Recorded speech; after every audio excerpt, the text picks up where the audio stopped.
Mana nih itunya? Oke. Jadi perlu kita ketahui bahwa dalam mempelajari Al-Qur'an kita apa sih yang diperlukan ya? Terkadang orang itu yang pertama itu kita pelajari adalah iramanya gitu kan. Yang penting irama. Bagus banget itu iramanya. Tapi terkadang orang membaca iramanya bagus gitu kan, nadanya bagus. Sedangkan huruf yang kita pakai ini, ya ini ya jangan sampai kita mempelajari Al-Quran itu merusak nih huruf saja, pengucapan huruf saja bisa mempengaruhi makna ya. Jadi apa nih yang terpenting dalam mempelajari Al-Quran ya? Irama nomor sekian, lagu nomor sekian ya. Yang pertama apa? Yang pertama ini adalah makharijul huruf ya. Makharijul huruf ini kenapa kita harus pelajari yang pertama? Karena kita bisa, bagaimana sih kita pelajari Al-Quran ini bisa mengerti, oh huruf ini memang ada beberapa huruf, tapi bagaimana cara kita mengeluarkan hurufnya tersebut. Makanya dikatakan makharijul huruf. Makharijul huruf itu adalah tempat keluarnya huruf, tempat keluarnya huruf. Artinya apa? Ada beberapa huruf gitu kan, walaupun satu tempat itu berbeda ya. Nah, seperti apa? Misalkan kalau kita belajar metode dengan metode tartila bersajak, gimana kalau kita mempelajari makharijul hurufnya gitu kan? Oh, kita mempelajari yang mudah, nggak usah bingung-bingung. Aha, ada di mana aha gitu misalkan. Aha, oh ada satu tempat, tapi bagaimana cara pengucapannya gitu kan? Kalau gitu kan, ain apakah sama? Makanya alhamdulillahi rabbil, orang terkadang alamin. Kalau alamin itu kita pakai, padahal di ayat di surah Al-Fatihah itu kita menggunakan ain. Ain itu letaknya dinaik sedikit di tengah kerongkongan. Oke, baik, saya ulangin lagi ya. Tadi kita akan belajari yang namanya Al-Quran itu. Apa sih yang kita pelajari yang pertama gitu ya, yang lebih utama kita belajar Al-Quran itu dibandingkan irama gitu kan. Irama penting nggak? Oh, penting juga ya, tapi ada yang lebih penting gitu kan. Jangan sampai kita membaca Al-Quran saking irama kita pakai, terus makharijul hurufnya ya, yang tadi saya sudah sampaikan, makharijul huruf, tempat keluarnya huruf. Terkadang kalau kita membaca Al-Quran, nah terus bagaimana? Nah contohnya yang tadi saya baca misalkan alhamdulillahi rabbil alamin. Nah saya bacanya alhamdulillahi rabbil alamin. Itu sampai segitu. Nah terus gimana gitu kan? Kalau kita baca Al-Quran tidak sesuai dengan makharijul hurufnya, itu nanti akan berpengaruh sekali dengan makna, yaitu artinya. Kalau kita berpengaruh makna artinya, wow. Ya, jadi bagaimana cara kita harus mempelajari yang pertama kali dalam baca Al-Quran, yaitu makhrajnya dulu. Kalau makhrajnya udah dapat, nah bisa membedakan antara huruf-huruf yang keluarnya itu bagaimana. Ya, makanya makharijul huruf itu adalah tempat keluarnya huruf. Ya, tempat keluarnya huruf. Nah, terus contoh misalkan aha adanya di mana? Kerongkongan. Ada di pangkal kerongkongan. Kalau seharusnya yang kita baca itu adalah ain, ya. Ainnya adanya di mana? Ya, ain itu adanya di tengah kerongkongan. Nah, kalau kita baca Al-Quran yang gak sesuai dengan makharijul hurufnya, berarti kita ada kezaliman. Apa itu? Kalau baca Al-Quran, oh seharusnya ain.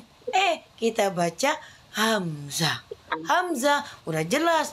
Oh, letaknya di mana? Kerongkongan. Pangkal. Iya, di pangkal. Tapi kalau ain adanya di mana? Tengah. Seharusnya alhamdulillahi rabbil apa? Alamin. Nah, itu ain. Ya, kenapa seperti itu? Makanya kalau belum pas, saya belum lanjutkan. Kenapa? Karena penting sekali kita akan mempelajari itu. Karena kalau misalkan kita terus saja membiarkan, khawatir nanti akan dibaca seperti itu terus. Dan kalau misalkan kita baca yang nggak sesuai, bisa merusak makna. Ya, mendingan nggak usah lanjut, terus kita ulang-ulang. Nggak apa-apa, nggak dapat banyak, tapi bacaan kita luar biasa.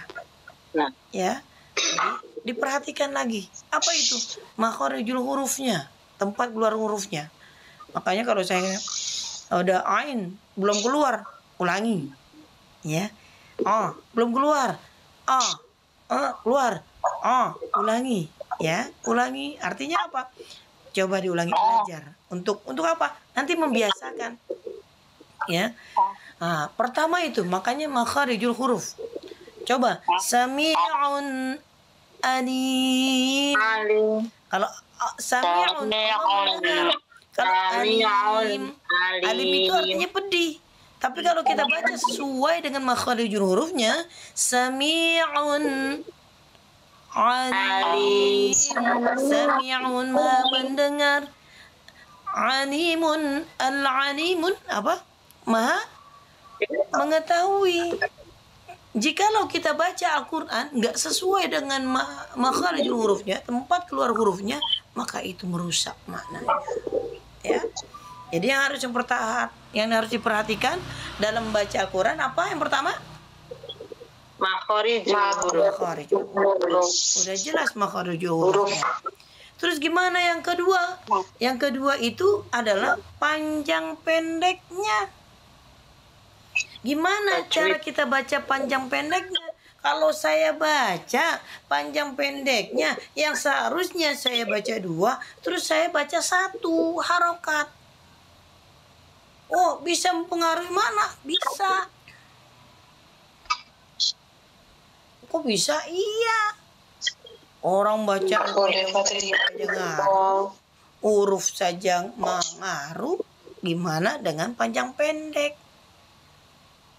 Misalkan saya baca Man amila salihan min dzakarin. Nah, dzakarin itu adalah laki-laki.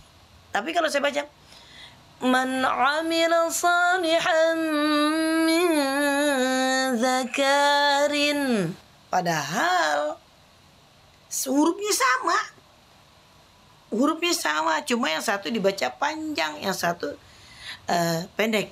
Ya, sama 3 huruf itu. Yang satu dibaca panjang saja. Pengaruh dengan mana? Pengaruh. Zakarin artinya laki-laki, dibaca zakarin, itu buah zakar. Jadi hati-hati, itu juga maknanya luar biasa. Ya, bisa merusak. Itu dari panjang pendek udah bisa pengaruh. Ya, huruf pengaruh, panjang pendek pengaruh. Ya. Terus apa lagi? Tanda wakof. Ya, tanda wakof juga bisa merusak makna. Gimana sih? Gitu kan? Oh, tanda wakof merusak makna. Contohnya kayak apa gitu? Misalkan absarihim. Nah, misalkan itu. Seharusnya itu menjadi satu kata. Ya, satu kalau kata kita itu kalimat, ya, di dalam bahasa Indonesia yang bedakan seperti itu. Satu kata, misalkan ja'ala, dia telah menjadikan, itu bisa menjadi satu kalimat. Tapi kalau misalkan dalam bahasa Indonesia itu kalimat. Tapi kalau ja'ala itu kata, ya, satu kata. Di dalam Al-Qur'an itu ja'ala artinya dia telah menjadikan. Berarti kalau menjadikan itu kalau di bahasa Indonesia itu sebuah kalimat, gitu kan. Makanya Al-Qur'an perkata. Nah, itu perkata. Makanya kalau misalkan kita belum bisa memahami cara baca tanda wakaf, gitu kan, itu ada Al-Qur'an perkata. Gimana perkatanya? Perkata itu artinya apa? Ada tanda-tanda berhenti. Dia kan sepotong-sepotong tuh, ya. Absarihim khatamallahu ala qulubihim wa ala sam'ihim wa ala absarihim. Kalau kita baca wa ala absar, karena kita belum tahu tanda wakafnya, jadi bingung itu absar wa ala absar, dan atas penglihatan, gitu kan. Padahal penglihatan siapa? Absarihim, mereka. Makanya itu kalau kita belajar Al-Qur'an, sebenarnya ada 3 hukum, ya, tiga tanda yang kita pelajari itu di Al-Qur'an itu. Ada isim, ada fi'il, ada huruf. Jadi 3 sebenarnya kalau kita pelajari itu. Ya, ada isim, ada fi'il, ada huruf. Ada apa itu di dalam Al-Qur'an yang kita pelajari itu? Isim, fi'il, huruf. Nah, ketiga ini kita pelajari. Absari. Nah, absari. Nah, di sini ala absarihim. Itu jatuhnya apa? Isim kah? Fi'il kah? Huruf kah? Gitu kan? Kalau kita pelajari huruf itu seperti apa? Huruf itu seperti wawu, wa, misalkan wa, fa, itu huruf, ya. Di dalam Al-Qur'an tuh banyak huruf, itu ada 24 kolom. Kalau bunda-bunda mau pelajarin itu. Tuh kalau bunda-bunda mungkin udah ada yang mengenal tamyiz. Tamyiz itu metode menerjemahkan Al-Qur'an. Sudah? Huruf. Yang kedua, tajwid, panjang pendek. Yang ketiga, wakaf. Tanda wakaf. Iya. Nah, baru deh yang keempat. Boleh nih kita tambahkan apa itu? Lagu atau irama, ya. Lagu mah belakangan nggak apa-apa, ya. Yang jelas kita pahami dulu itu makharijul hurufnya. Nggak usah bingung, nggak usah nanti bunda, aduh susah sekali sih, gitu kan, untuk mengucapkan. Emang mesti diulang-ulang? Iya, kan sulit kita mengucapkan, gitu. Kalau kita masih mampu untuk bisa mengulang, kenapa enggak? Tapi terkadang kita lihat juga kondisinya orang itu. Dilihat dia nggak mampu. Memang coba kayak seperti saya ngajar nenek-nenek metik, ya. Nenek-nenek metik untuk menyebut huruf-huruf yang huruf fa deh contohnya, fa. Padahal metik itu apa? Metik itu nenek-nenek yang nggak punya gigi kalau di sini.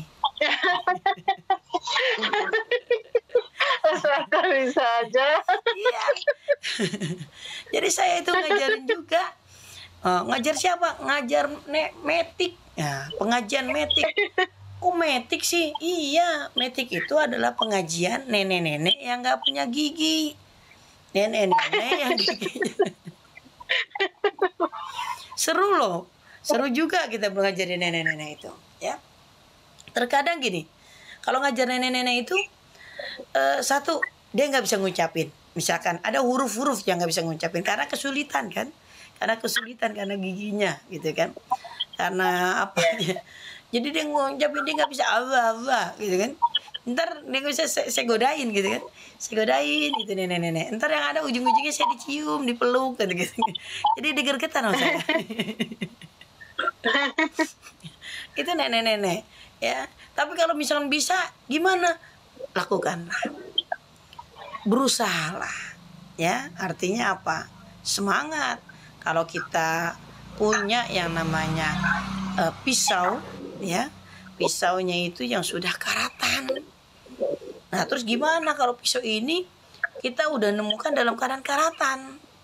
Pengen nih kalau Harus bisa diasah. diasah. Gimana? Oh, masih bisa nih, layak untuk bisa dipakai. Gimana? Cari langsung. Cari apa? Cari batu asahan. Terus ngapain cari batu asahan? Cari di sana, Diasah terus. diasah terus. Emang cara ngasahnya seperti apa sih itu di pisau? Gergetan kan kita? Cara ngasahnya gimana? Ya, nggak mungkin pelan, pelan, pelan. Saking gergetannya, makin kencang, ya. Tapi apa? Ya itulah. Terus berusaha diasah, diasah, diasah. Lama-lama apa? Dia akan terlihat. Apa yang terlihat? Jelas. Jelas. Semakin putih ya, semakin bersih. Asal lagi sampai apa? Terus. Lancar. Nanti kalau udah bisa baca Al-Quran, luar biasa. Gak usah takut-takut lagi. Udah baca, udah pede. Oh gimana? Oh, dia menggunakan lagu. Lagunya apa? Silakan. Yang jelas tidak mempengaruhi. Apa yang tidak mempengaruhinya? Makharijul hurufnya, panjang pendeknya, tanda wakofnya. Makanya alladzina atainahumul kitab yatsluna haqqa tilawati ulaika yu'minuna bi. Alladzina atainahumul kitab, orang-orang yang didatangkan Al-Qur'an, orang-orang yang didatangkan kitab, yatsluna haqqa tilawati, dan orang itu membaca Al-Quran sesuai dengan haknya. Tuh, haknya apa? Haknya itu adalah sesuai dengan makharijul huruf dan tajwidnya. Apalagi ini menjadi tanggung jawab, ya, seorang yang mengajarkan Al-Quran. Terkadang orang itu sepele gitu kan. Sepelenya apa? Udahlah, nggak apa-apa, nggak apa-apa. Kalau bagi saya, karena ini adalah tanggung jawab, yuk kita perbaiki. Makanya bagaimana supaya kita bisa membaca Al-Quran sesuai dengan makhraj dan tajwidnya. Ya. Ulaika yu'minuna bih, dan mereka itu dikatakan mereka beriman loh. Kan keren. Kadang orang kalau misalkan disuruh ulangi, kadang capek, hello. Capeknya dia mengucapkan setiap hurufnya, insya Allah setiap hurufnya Allah balas dengan berapa kebaikan? 10 kebaikan. 10 kebaikan. Nggak usah takut diulang. Bedanya kita membaca Al-Quran dengan buku yang lain tuh seperti itu. Buku yang lain mendapatkan pahala nggak? Kalau misalkan itu buku ada ilmunya, itu akan dapat pahala. Jadi pengetahuan. Tapi kalau Al-Quran, kita nggak tahu maknanya, nggak tahu artinya. Terus kita baca ulang-ulang, terus kita mengulangi bacaan kita, sampai bacaan kita itu bagaimana supaya sesuai dengan makhraj dan tajwidnya. Kita ulangi dan ulangi. Insya Allah setiap apa yang diulangi itu akan mendapatkan pahala.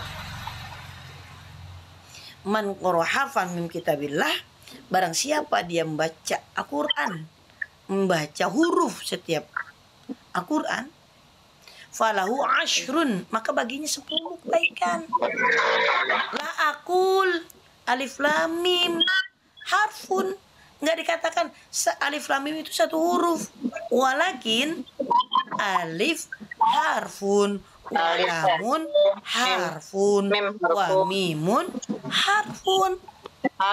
Iya, alif satu huruf 10 kebaikan, lam satu huruf 10 kebaikan, mim 10 huruf jadi 10 kebaikan. Berapa totalnya? Gak akan terhitung. 30 itu huruf yang sudah diulang-ulang. Bagaimana kalau setiap huruf yang kita ulang-ulang Gak apa-apa, diulang-ulang terus. Al-Fatihah, Al-Fatihah aja terus ulang-ulang. Sampai kapan? Sampai dia benar-benar menguasai. Menguasai apa? Menguasai bacaannya Al-Quran sesuai dengan makharijul huruf dan tajwidnya. Gak usah bingung, gak usah takut. Makanya kalau misalkannya Al-Quran, kalau orang yang terbata-bata, wayatang tafihi, dan dia terbata-bata di dalam baca Al-Qurannya, lahu ajran, maka baginya 2 pahala. Tenang, gak usah bingung-bingung. Berapa kali kita ngulang? Berapapun selagi itu. Terus kita mengulang dan untuk kebaikan. Kenapa enggak? Tapi balasannya kalau kita mahir gimana? Al-mahiru bil Quran ma'asyafaratil kiramil bararah. Orang yang mahir membaca Quran itu bersama para malaikat yang mulia. Mau yang mana? Bukan berarti dia terbata-bata, dia ngulang. Terus dapat pahala. Tapi dari situ ada tingkatannya lagi. Kalau orang itu semakin bisa, dia bersama para malaikat yang mulia. Mudah-mudahan kita semua di sini mau terus belajar, kita memperbaiki bacaan kita, memperbaiki bacaan Al-Quran kita. Mudah-mudahan kita terus diberikan hidayah oleh Allah Subhanahu wa taala untuk terus belajar, untuk terus memperbaiki, untuk terus menuntut ilmu di jalan Allah. Mudah-mudahan setiap aktivitas kita, setiap kegiatan kita semuanya mendapatkan rahmat dan ridha dari Allah Subhanahu wa taala. Amin, amin, amin, Allahumma amin. Oke, itu saja ya, karena waktu sudah juang. Kita tutup dengan hafil Quran ya. Nanti next kita akan lanjutkan. Ya. Allahumma arhamna bil Quran waj'alhu lana imaman wa nuran wa hudan wa rahmah. Allahumma najjilna minhu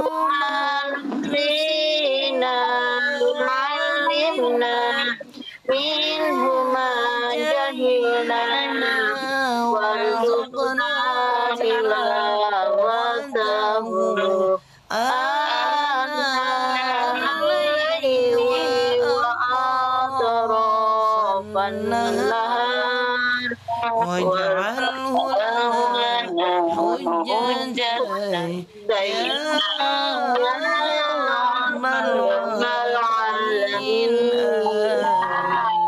Subhanaka Allahumma wa bihamdika asyhadu an la ilaha illa anta astaghfiruka wa atubu ilaik. Walhamdulillahirabbil alamin. Ustazah. Assalamualaikum warahmatullahi wabarakatuh.